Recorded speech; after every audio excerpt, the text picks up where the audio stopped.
Good morning. I'm Harley Schlanger from the LaRouche Organization with your daily update for March 25th, 2021. I'm going to look at two stories today which can give you some insights into who's pulling the strings on policies of the Biden administration. In both cases, you'll see the connection to the Council on Foreign Relations, the Atlantic Council, some of the broad think tanks, the broad array of think tanks that are involved in shaping policy on behalf of the City of London and Wall Street. So we'll start out by looking at a new report that just came out from the Council on Foreign Relations on China, titled China's Belt and Road Initiative, Implications for the United States. Now, first let's just look at what the Council on Foreign Relations is. It grew out of a series of meetings between American and British diplomats at the time of the Paris Peace Conference at the end of World War I. This was the peace conference that drew up the Versailles Agreement that penalized Germany and laid the basis for World War II with the emergence of Hitler because of the indebtedness that was imposed on Germany unfairly after World War I. Now, the diplomats at this Paris conference proposed the establishment of an Institute of International Affairs, which would include British and American individuals in responsibility. But they eventually ended up forming separate organizations. In Britain, it was the Royal Institute of International Affairs, also known as Chatham House for its location. And in the United States in 1921, the U.S. Council on Foreign Relations was established. Now, the original members were all leaders of the emerging corporate cartels, from banking and finance, from manufacturing, from trading companies, and many, many attorneys who represented largely Wall Street firms. On the British side, it was the City of London. The banks and the offshore operations, the institutes, or I should say institutions that grew up as the governing power of the British Empire. And the interrelationship of the two has remained very close, as indicated by Kissinger in 1978, talking about how as Secretary of State he relied on working papers from the Chatham House. Now, among the firms on Wall Street, the law firms, you had the Dulles brothers, also such networks as the Rockefellers, the Ford Foundation, and so on. But for our purposes today, let's take a quick look at one of the more important papers released by the Council on Foreign Relations after World War II. That is the document which developed the concept of containment of the Soviet Union, written by American diplomat George F. Kennan. He originally wrote something called the Long Telegram in 1946, which developed the idea that Russia had to be contained. The Soviet Union was an expansionist country. Kennan later said he didn't mean to talk about military containment, but political containment. But nevertheless, this document was written in 1946. A year later, the CFR published it in Foreign Affairs under the title The Sources of Soviet Conduct. And essentially it argued that you have to have a surrounding of Russia and a containment. This is the basis of NATO and the nearly 50-year or 40-something year Cold War that continued from the time at the end of World War II until 1990.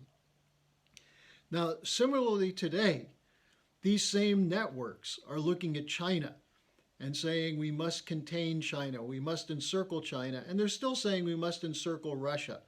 The Atlantic Council is filled with diatribes written supposedly as scholarly documents against Russia and China, containing all forms of allegations and lies and charges, most of which are not substantiated because they can't be.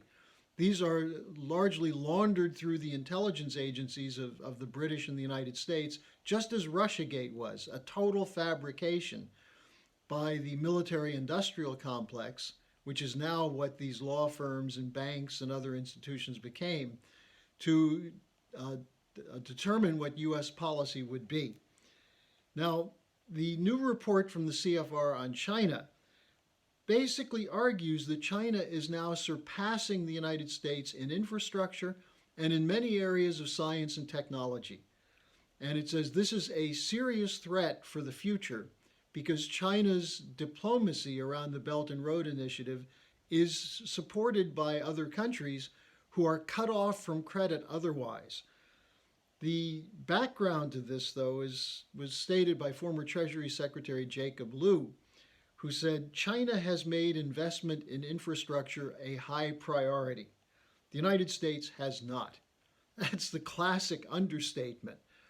President Trump spent 4 years talking about infrastructure and never got a bill through, largely because the adherents of the Wall Street, London free market economy oppose the idea of government investment in such programs.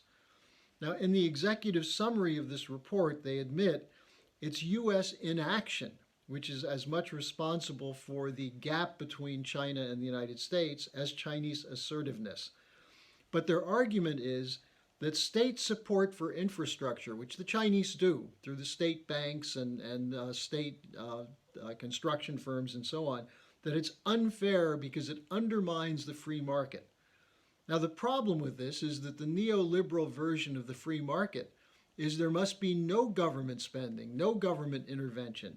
In other words, the free market will not allow investment in infrastructure, with one exception, which we'll get to in a moment. So what are they condemning China for? The Hamiltonian model.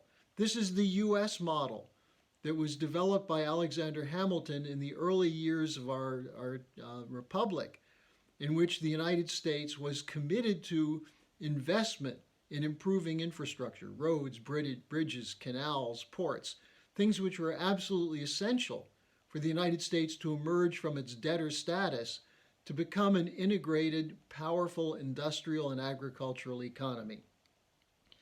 Now, the CFR document proposes different ways to undermine the Belt and Road Initiative, including information warfare.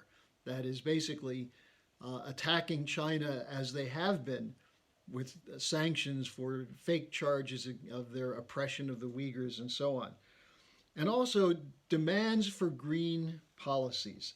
They're accusing China of violating the restrictions against carbon-intensive power, that is coal. So they're going to launch a campaign to undermine China's infrastructure development. The Chinese don't go along with the Green New Deal. They may say they do, but if the Green New Deal means no carbon, the Chinese are not going to give up coal-powered electricity production, and they're going to nuclear, neither of which are part of the menu allowed by the Green New Deal. So this is a major aspect of the warfare, economic warfare against China, will be to attack them and penalize them, including with sanctions, for policies which are based on the system that was developed by Alexander Hamilton, used by Abraham Lincoln to build the Transcontinental Railroad, and by FDR with his infrastructure programs that got us out of the Great Depression. So that's what the Council on Foreign Relations is proposing. Now, alongside this, there's a second story that came out yesterday. A press conference was held by Federal Reserve official Lael Brainerd, who talked about the creation of a Financial Stability Climate Committee, an agency of the Federal Reserve to coordinate green policy with other central banks as part of their international climate change network. This is an attempt to coordinate a green financial bubble, which some estimates say could be $30 to $40 trillion between government funds, and by government funds I mean the private funds of central banks, intermixed with equity funds and private investment firms looking for a bigger piece of the action underwritten by governments. Now, isn't this ironic that China is accused of violating the rules-based order by investing directly in infrastructure, and yet under this proposal of the Federal Reserve, ultimately speculative investments into the green bubble will be underwritten by the central bank? Is that part of the rules-based order? Well, remember, after 2008, when the crash occurred, there was no aid for people who lost their homes and jobs, but there was trillions made available to the speculators who caused the bubble which popped. Now, the spear point of this is BlackRock and people like Mark Carney, from former central bank chair of the Bank of England. And they are pushing the great reset of Davos, which is essentially turning all power, that is monetary power, monetary control, but also spending power, over to the central banks so that money will not get into productive enterprises, but will only go in to those companies that have no carbon footprint. So this is the policy that comes from the Council on Foreign Relations, the Atlantic Council, it's the Federal Reserve policy, and it's the Biden foreign policy right now.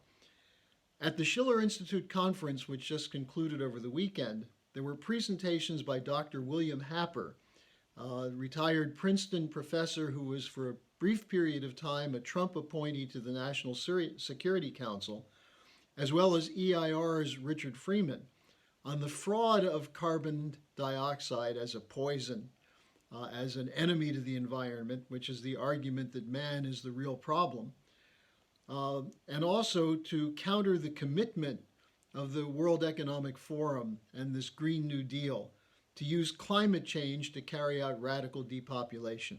I'd urge you to go to the schillerinstitute.com website and watch those two presentations to get a sense of the real science, which is no longer allowed in the main media, that the so-called climate deniers are being censored by the fake scientists who have the ultimate agenda of depopulation of the world.